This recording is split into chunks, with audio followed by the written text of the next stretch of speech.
네. 오늘 말씀은 작은 것에 충성하는 자라는 제목으로 말씀을 나누어 보려고 합니다. 오늘 성경 본문은 한 번 읽으면 이해하기가 쉽지 않은 본문입니다. 왜 그런지 한번 들어보시기 바랍니다. 한 부자한테 모든 재산의 관리를 맡기는 하인이 한 명 있었습니다. 청지기 하인 한 명이 있었습니다. 그런데 어느 날 주인은 청지기 하인이 자신의 재산을 낭비한다는 소리를 듣고 하인을 불러다가 더 이상 당신에게 내 재산의 관리를 맡기지 않겠다고 말을 합니다. 이제 이 하인 입장에서는 큰일 났죠. 자기 일자리가 사라졌으니까 이제 뭐 먹고 사나 걱정을 하고 있는데, 이제 그때 든 생각이 이번에도 이 하인은 머리가 되게 좋아요. 그래서 주인의 재산을 이용해서 살 길을 찾은 거예요. 하인은 주인에게 빚진 사람들을 한 명씩 부릅니다. 그러니까 자기한테 빚진 사람이 아니에요. 자기한테 빚진 사람이면 이렇게 못했을 거예요. 우리 주인에게 빚진 사람들을 한 명씩 불러다가 빚을 얼마 지셨어요? 물어봤어요. 그러면 뭐 1억 졌다 그러면 5천만 원으로 깎아주고 막 이렇게 빚문서를 조작을 합니다. 그렇게 다 탕감해주면 큰일 나니까, 티가 나니까 반절로 줄여주고 이렇게 은혜를 베풀기 시작합니다. 그러면 내가 이렇게 은혜를 베풀면 그 사람들이 내가 나중에 그만두었을 때, 이제 더 이상 일을 하지 못할 때 나를 살펴주겠지, 이렇게 생각하고 빚문서를 조작을 합니다. 이 하인의 속셈, 은혜를 주인의 것으로 생색내고 은혜를 베풀고 그것으로 자기가 선대받으려는 계산을 합니다. 이게 옳은 행동일까요? 옳지 않은 행동일까요? 제가 볼 때는 옳지 않아요. 옳지 않은데 이번에도 주인의 재산에 손해를 끼치는 행동이잖아요. 이 주인이 당연히 받아야 될 정당한 그 빚을 그거를 반절로 줄여주는 거예요. 그럼 주인은 엄청난 손해를 보죠. 그런데 하인의 이러한 행동을 본 주인의 반응이 기가 막히게, 이 말씀을 어떻게 이해하나 싶을 정도로 주인이 이렇게 반응을 합니다. 우리 8절 함께 읽어보겠습니다. 8절입니다. 주인이 이 옳지 않은 청지기가 이를 지혜 있게 하였으므로 칭찬하였으니 이 세대의 아들들이 자기 시대에 있어서는 빛의 아들들보다 더 지혜로움이니라. 네. 자, 그러니까 이 뒷부분은 이해가 돼요. 뭐냐면, 이 세대의 아들들이 자기 시대에 있어서는 빛의 아들, 그러니까, 하나님의 백성들보다 세상에 살아가는 사람들이 자기 살 길을 찾기 위해 뭐 수단과 방법을 가리지 않는다 라는 정도로 뒷부분을 이해하면 좋은데, 이 앞부분이에요. 이 옳지 않은 청지기가 지혜 있게 일을 하였으므로, 주인이 이랬대요. 주인이 지금 자기에게 손해를 입은 청지기를 지혜 있게 일을 했다고 칭찬했대요. 자기한테 손해를 입혔는데 자기의 그 빚을 반으로 줄여주고, 마치 주인의 재산을 자기 재산인 것처럼 그걸 빚을 줄여주고, 그리고 자기가 이제 다른 사람들에게 은혜 입을 걸 어떻게 그를 주인의 재산으로 생색내고 자기가 돌려받을 걸 생각하면서 그렇게 했는데, 이걸 지혜 있는 행동이라고 말하고 있습니다. 이걸 어떻게 이해해야 할까요? 되게 어렵더라고요. 자, 이 말씀을 이해하기 위해서 우리 주인을 하나님이라고 생각해 보겠습니다. 주인은 하나님이에요. 모든 재산의 주인은 하나님이에요. 그리고 청지기는 우리예요. 그리고 청지기가 낭비한 재산은 하나님이 우리에게 맡겨주신 재물이라고 생각해 보겠습니다. 우리는 이 땅에서의 재물이 내 것이라고 생각하며 살아가지만, 이 땅에 내가 가진 재물은 내가 영원히 소유할 수 없는 그저 나라는 사람을 스쳐 지나가는 도구에 불과합니다. 자, 우스갯소리로 직장인들이 월급은 지갑을, 통장을 스쳐 지나갈 뿐, 월급 받고 며칠 후에 카드값 계산하니까 지나간다고 막 우스갯소리로 이렇게 얘기하는데, 조금만 더 생각을 해보면 이 재물이라는 게 그 자체로서 우리를 부유하게 만들어주는 것 같지만 그렇지 않다는 것을 생각해 보게 됩니다. 재물 그 자체를, 통장에 우리가 100억, 1000억을 갖고 있다 해도 내가 겉으로 그것을 사용하지 않고 가장처럼 10,000원짜리 옷을 사 입고 그런 것을 한다면 우리 세상에 어떤 사람도 나를 부유하게 볼 수 없는 거죠.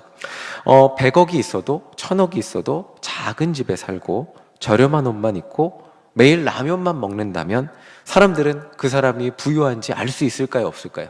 모르죠. 알고 보니까 저 사람 저렇게 돈 아낀데 통장에 100억이 있대. 막 이렇게는 할 수 있겠지만 그 사람의 티는 나지 않습니다. 통장에 있는 100억을 사용해서 좋은 집도 사고 좋은 차도 사고 좋은 옷도 입고 좋은 음식도 먹을 때 그 사람의 부유함이 드러나게 되어 있는 것입니다. 그러니까 이제 재물은 재물 자체, 그러니까 돈은 돈 자체, 그 숫자의 그것으로 사람을 부유하게 만들어준다기보다는 필요에 따라 사용할 때 그 사용하는 사람을 부유하게 만들어준다는 것을 생각해 보게 됩니다. 우리는 이 재물이 내 것이라고, 영원히 내 것이라고 내 손에 움켜쥐고 살아갈 수 있다고 착각하며 살아가지만, 성경이 말해주는 것은 재물은 하나님이 우리에게 이 땅의 삶을 살아가기 위해 맡겨주신 도구에 불과하다는 거죠. 오늘 나에게 수많은 돈이 있는 것 같아도 그것들을 이렇게 사용하다 보면, 다 필요를 위해 사용하다 보면 지나가는 거죠. 그러니까 주인인 하나님은 청지기인 우리에게 이 땅에서의 삶을 위해 너희들 이만큼 살아라 하고 재물을 맡겨주셨습니다. 하나님이 우리에게 맡겨주신 거죠. 그런데 하나님이 어느 날 청지기인 우리죠. 우리가 재물을 낭비한다는 소식을 들은 겁니다. 마종훈에게 재물을 맡겨줬는데 재물을 낭비하고 살아간대 라는 말을 들으신 겁니다. 여기서 낭비라는 말을 또 생각해 봐야 되는데, 낭비는 단지 많이 사용하는 것만을 의미하지 않습니다. 아무리 많은 재물이라 할지라도 목적에 맞게 사용해, 그 필요에 따라 100억이 있는데 필요에 따라 집을 사는데 목돈을 몇십억을 사용했어요. 그것을 낭비라고 표현하진 않을 거예요. 그만큼 값어치를 치러야 그 집을 사용하니까. 낭비라는 것은 사전에 이렇게 나와 있어요. 헛되이 헤프게 쓰는 것이라고 설명하고 있어요. 그러니까 낭비했다는 것은 주인이 청지기에게 재산을 맡겨주었는데 그 재산을 헛되게, 그리고 헤프게, 그 이유와 목적 없이 그냥 그 과도하게 사용했다는 것을 의미합니다.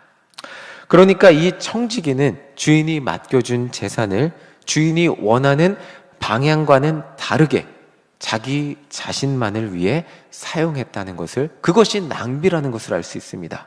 주인이 원하는 방향으로 원래 맡겨준 목적으로 사용했다면 그것은 낭비가 아니죠. 주인이 원하는 방향이 그 방향으로 사용하지 못했을 때 낭비했다는 것을 알 수 있어요. 그렇다면 주인이 원하는 방향은 무엇일까요? 그것은 아까 우리가 살펴본 구절을 보면 알 수 있어요. 자, 우리 8절 함께 읽어보겠습니다. 8절 다시 한번 읽어보겠습니다. 시작. 주인이 이 옳지 않은 청지기가 이를 지혜 있게 하였으므로 칭찬하였으니 이 세대의 아들들이 자기 시대에 있어서는 빛의 아들들보다 더 지혜로움이니라. 아멘. 주인은 자기 마음대로 빚진 사람들의 빚을 탕감해준 이 청지기의 행동을 지혜 있는 행동이라고 말하고 있어요. 자기 빚을, 자기 돈을 손해를 끼쳤는데 그 빚진 자들에게 빚을 탕감해준 행동을 지혜로운 행동이라고 칭찬하고 있어요. 이 장면을 통해 우리가 알 수 있는 것은 주인이 청지기에게 재물을 맡기고 그 재물을 어떻게 사용하기를 원했는지 그 방향을 알 수가 있는 거예요. 그 방향이 9절에 나와 있어요. 우리 9절 함께 읽어보겠습니다. 함께 읽겠습니다. 내가 너희에게 말하노니 불의의 재물로 친구를 사귀라. 그리하면 그 재물이 없어질 때에 그들이 너희를 영주할 처소로 영접하리라.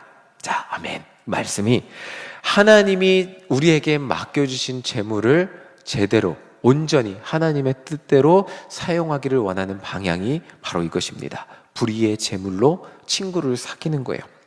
하나님께서 우리에게 맡겨주신 재물, 여기서 왜 불의라고 표현했냐면 불의라는 것은 세상의 것을 의미해요. 비록 세상의 재물을 사요. 돈 하면 어떤 느낌이 드세요? 돈. 긍정적인 이미지가 많이 드세요? 부정적인 이미지가 많이 드세요? 부정적이 더 많이 드시잖아요. 그렇죠? 돈을 좋아해요 하면 어때요? 느낌이 별로 안 좋으시죠? 그렇죠? 자, 돈 싫어하는 사람은 없을 건데 세상 사람들은 모두 돈을 좋아합니다 라는 표현하면 굉장히 세속적인 느낌이 듭니다. 그렇죠? 이 불의의 재물이라는 말은 이런 거예요. 세상의 재물이 사람들의 탐욕의 재상이에요. 그리고 재물로 인해 가족이 멀어지는 사건도 발생하고요. 재물로 인해 인간이 타락하는 사건도 발생하고요.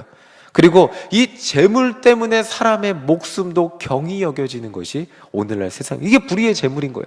이 불의의 재물, 근데 이 돈이란 것들이 항상 악한 역할을 하고 인간의 탐욕의 대상이 되는 것 같고 인간을 망치는 것 같지만, 그러나 불의의 재물로 너희는 친구를 사귀라. 세상에 그 불의해 보이는 그것들로 하나님이 너희에게 맡겼을 때 불의의 재물로 너희들은 그것들로 친구를 사귀라고 말하고 있어요.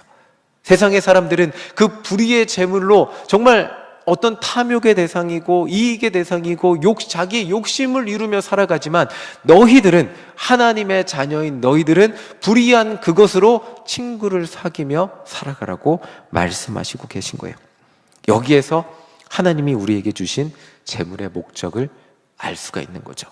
그것은 하나님이 주신 돈, 재물, 그 듣기만 해도 뭔가 부정적인 이미지가 다가오는 그것들이지만, 그러나 그것은 하나님이 우리에게 돈과 재물을 맡겨주신 이유는, 그것들은 모두 그리스도인들에게는 이웃을 사랑하는 도구라는 거예요. 이웃을 사랑하는 도구로 사용하라는 것이에요. 이 설교를 듣는 누군가는 이렇게 말씀하실 수도 있어요. 아유, 재물이 넉넉해야 다른 누군가를 섬기죠. 저는 그렇게 넉넉하지 못하고 여유가 없어서 참 섬기기가 어렵네요 라고 말씀하실 수도 있어요. 그래서 예수님은 우리에게 이렇게 말씀하세요. 우리 10절 함께 읽어보겠습니다. 10절입니다. 읽겠습니다. 지극히 작은 것에 충성된 자는 큰 것에도 충성되고, 지극히 작은 것에 불의한 자는 큰 것에도 불의하니라. 네, 아멘. 작은 것을 나눌 수 있는 사람이 큰 것도 나눌 수 있다는 거예요. 작은 것 나누지 못하면 콩 한 쪽도 나눠 먹지 못하고, 작은 것 나눠 먹지 못하면 큰 것도 나눠 먹을 수 없다는 것이 이 예수님의 말씀이에요.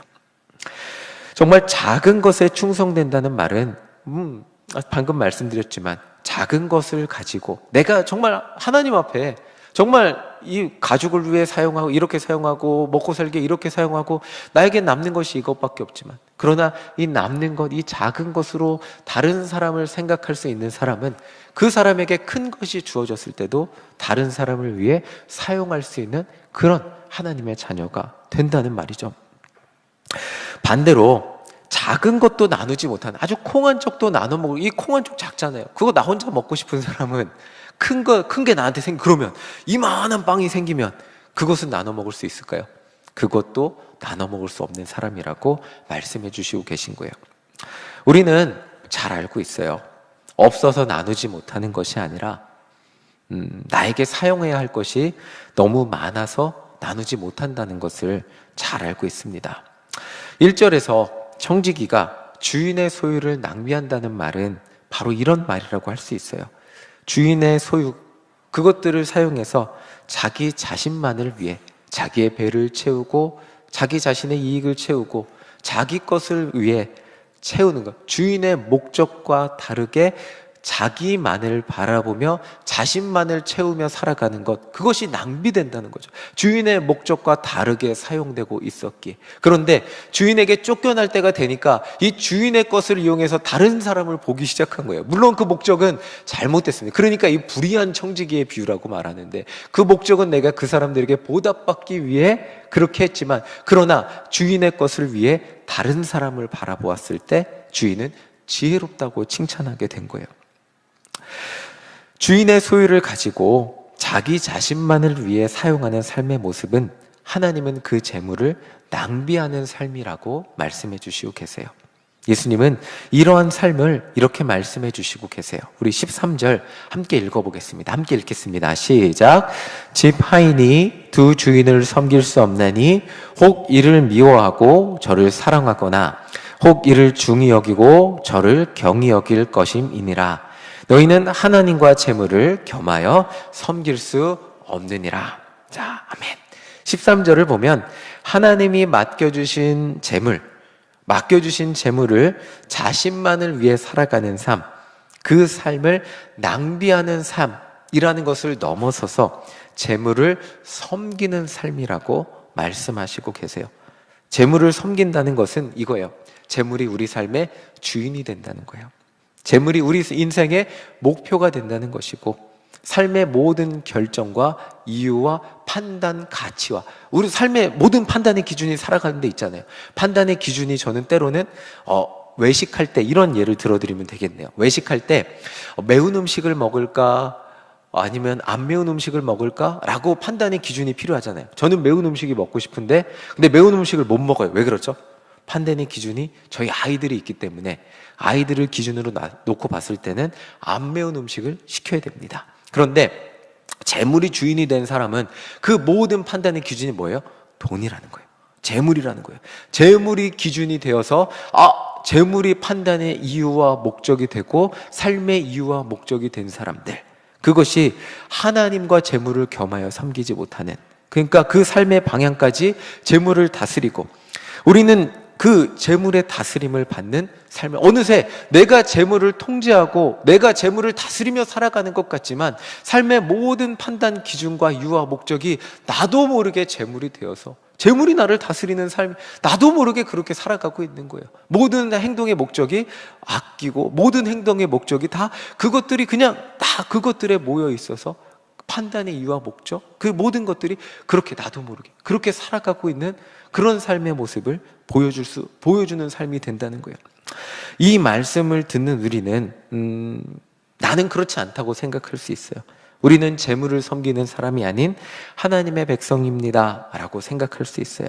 그런데 그렇게 하나님을 잘 믿었던 바리새인들, 하나님 진짜 잘 믿었고 열심히 믿었고 모든 행동 기준이 율법이었거든요. 하나님 말씀이었거든요. 그런데 성경은 이렇게 말해요. 14절 읽어보겠습니다. 함께 읽겠습니다. 시작. 바리새인들은 돈을 좋아하는 자들이라 이 모든 것을 듣고 비웃거늘. 그러니까 이 바리새인들이 행함을 좋아하는 사람들이다, 외식하는 사람들이다 라고 했으면 좀 이해가 되겠어요. 하나님을 믿는데 거칠애가 거추장스러운 사람들이었거든요. 정말 겉으로 보여주는 게 너무 좋아해서 정말 외식하면서 하나님 앞에 오버해서 하나님을 믿는 척했던 사람들이 바리새인들인데, 그거 그렇게 평가했다면 이해를 하겠는데 바리새인들을 어떻게 성경이 평가했냐면 돈을 좋아했대요. 돈을 좋아했다는 사람으로 평가하고 있어요.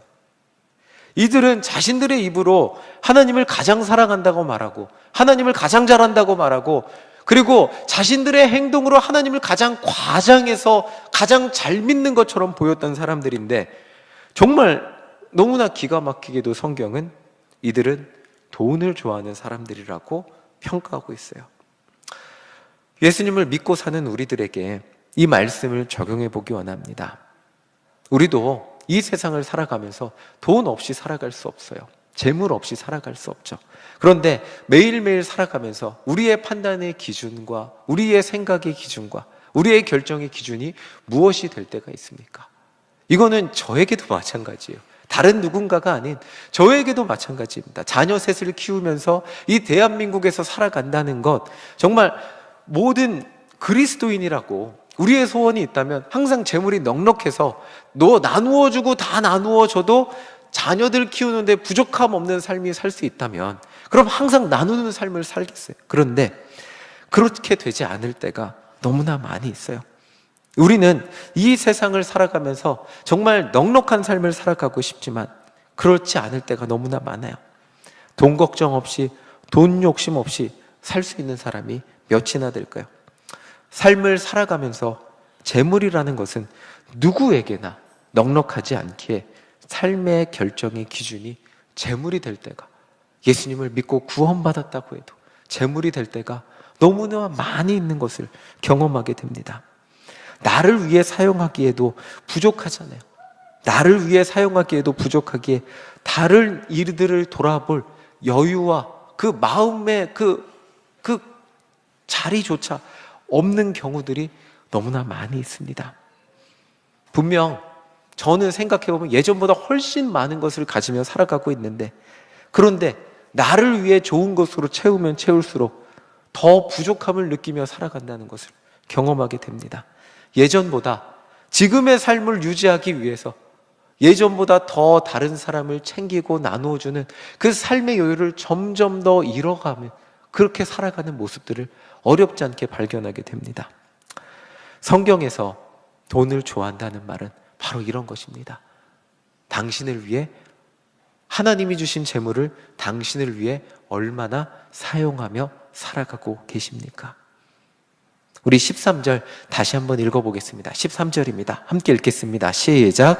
집 하인이 두 주인을 섬길 수 없나니 혹 이를 미워하고 저를 사랑하거나 혹 이를 중히 여기고 저를 경히 여길 것임이니라. 너희는 하나님과 재물을 겸하여 섬길 수 없느니라. 하나님을 섬긴다는 말은 재물이 우리 삶의 주인이 되지 않는다는 말이기도 해요. 그리고 판단의 기준이, 재물을 사용하는 판단의 기준이 하나님의 뜻이 된다는 말이기도 해요. 내 삶의 판단의 기준이 재물만이 아니겠죠. 내 시간, 내 열정, 내 재능, 이 모든 것들을 사용하는 판단의 기준이 하나님의 뜻이 된다는 말이 되기도 합니다. 하나님이 주신 재물을, 하나님이 주신 시간을, 하나님이 나에게 주신 건강을 어디에 사용해야 할까요? 우리 9절 다시 한번 읽어보겠습니다. 9절 함께 읽겠습니다. 시작. 내가 너희에게 말하노니 불의의 재물로 친구를 사기라. 그리하면 그 재물이 없어질 때에 그들이 너희를 영주할 처소로 영접하리라. 예. 하나님이 주신 것으로 어디에 사용하라고요? 친구를 사귀는데 사용하라고 말씀하고 계세요. 불의해 보이는 재물로 친구를 사귀시기를 간절히 소망합니다. 세상에 하나님이 주신, 나에게 주신 세상의 수많은 것들로 친구를 사귀시기를 소망합니다. 특별히 오늘 말씀에는 빚진 자들의 빚을 탕감해 준 청지기의 모습이 등장해요. 왜 부자가, 이 청지기가 자기 주인의 돈을 횡령해서 이왕 쓸 거면 다른 부자들에게 아니면 다른 능력 있는 사람들에게 돈을 막 몰래 줘서 나중에 저를 기억해 주세요라고 하지 않고 빚진 자들의 빚을 탕감해 줬을까요? 그리고 그 모습이 왜 지혜 있다고 말했을까요? 존 메가더 목사님은 특별히 이 부분에 대해서 이렇게 말씀해 주시고 있어요. 그리스도의 선행은 돌려받을 수 없는 곳으로 향해야 한다고 말하고 있어요. 빚진 자들 반절을 탕감해줘도 남은 그 빚을 갚기에도 허덕대는 사람들이었을 거라고 설명하고 있어요. 그들의 빚을 탕감해 준 것이 하나님, 그 주인 대신 하나님이 가장 원하는 것이라고 말하고 있어요. 나에게 어떤 이익을 줄 수 있는 어떤 대단한 부자와 뛰어난 재력이 있는 그런 사람들보다, 그런 사람들에게 하는 기브 앤 테이크가 가능한 선행보다 나에게 돌아올 수 없는 자에게, 어떻게 보면 내가 좋은 것을 나눠주어도 그들이 나에게 갚아줄 수 없는 그런 사람들에게 한 선행이 하나님이 원하시는 가장 기쁜 선행이라는 것을 오늘 말씀을 통해 묵상해 보게 됩니다. 돌려받을 수 없지만 그 재물 내 거 나눠준 거 아니잖아요. 우리가 가진 재물 내 거라고 우리는 움켜쥐며 착각하며 살아가지만 오늘 말씀은 분명히 우리에게 말해주고 있어요. 여러분들이 가진 재물, 그거 불의한 것, 그것 하나님이 여러분들에게 맡겨주신 것입니다. 그러면 하나님이 맡겨주신 것, 하나님의 뜻에 맞게 사용하세요. 그러면 그 사람들이 나중에 여러분들 그 사용으로 인하여 하나님이 여러분들 영주할 처소로 영접하게 될 거예요. 여러분들의 그 선행으로 인하여 그들이 너희의 선행을 증언할 것이고 너희를 영주할 곳으로 영접하게 될 것이라고 말해주고 있어요. 우리 재물, 내 것이 아닌 하나님의 것임을 기억하시기 바랍니다. 하나님의 것으로 생색내고 하나님의 것으로 나누어 줄 때 하나님의 것이 우리에게 더욱 충만해지게 되는 것을 경험하며 살아가는 우리 모두가 되시기를 간절히 소망합니다. 아멘. 우리 하나님이 주신 입으로 그러면 한번 나누어 줘 볼까요? 우리 옆에 분들에게 주님의 이름으로 사랑합니다 라고 한번 하겠습니다. 네. 이것도 나누어 주는 거잖아요. 하나님이 주신 입술로 우리는 어떻게 하며 살아가십니까? 자, 우리 한 번 더 할까요? 하나님의 사랑으로 축복합니다 라고 한 번 더 해보겠습니다. 예, 마음껏 나누어 주며 사랑하며 섬기는 여러분들 되시기를 간절히 소망합니다. 세상은 입술로 불의하게 살아가지만 우리의 입술은 의로운 도구로 하나님 앞에 쓰임 받기를 간절히 소망합니다.